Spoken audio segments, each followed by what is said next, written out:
Bonjour à tous. Dans cette vidéo, nous allons plonger dans les blocs d'instructions conditionnelles et les opérations logiques de Scratch 3.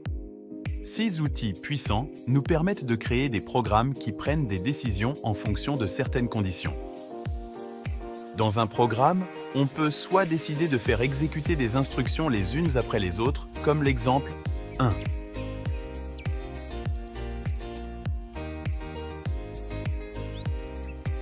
Mais comme dans la vie quotidienne, on peut aussi faire des choix et décider de faire exécuter des instructions dans certaines CAs, mais pas dans d'autres, on pourra avoir plusieurs possibilités. Pour cela, on va utiliser ce qu'on appelle les instructions conditionnelles. Étape 1. Bloc. Si. Prise de décision. Le bloc si est le fondement des instructions conditionnelles. Il permet d'exécuter un ensemble d'instructions uniquement si une condition est vraie. Par exemple, si le lutin touche le pointeur de la souris, le programme peut être configuré pour faire du bruit. Dans cet exemple, le lutin fera un bruit seulement si le pointeur de la souris touche le lutin.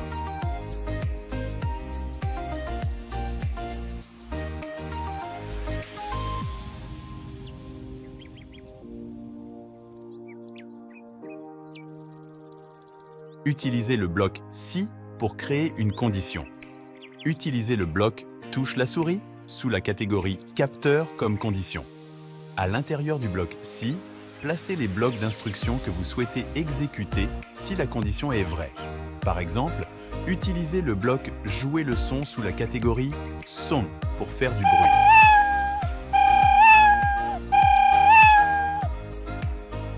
Étape 2. Bloc si sinon, deux alternatives. Si vous avez besoin de deux alternatives en fonction d'une condition, utilisez le bloc si sinon. Cela exécute un ensemble d'instructions si la condition est vraie, sinon il exécute un autre ensemble d'instructions. Par exemple, imaginons que nous voulons créer un programme qui demande l'âge. Si l'âge est supérieur à 18, il affiche majeur, sinon il affiche mineur. Ajoutez le bloc quand le drapeau vert cliqué qui se trouve dans la catégorie événements.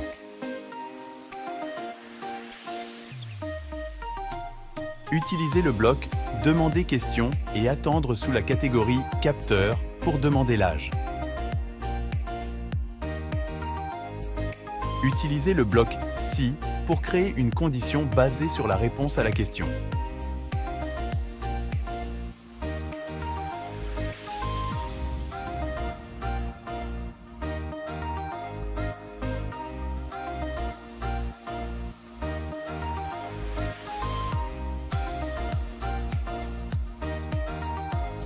À l'intérieur du bloc si, placez les blocs d'instructions à exécuter si la condition est vraie.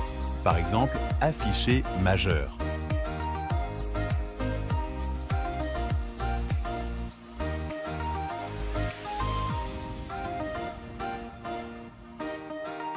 Utilisez le bloc sinon pour créer les instructions à exécuter si la condition est fausse. Par exemple, afficher mineur.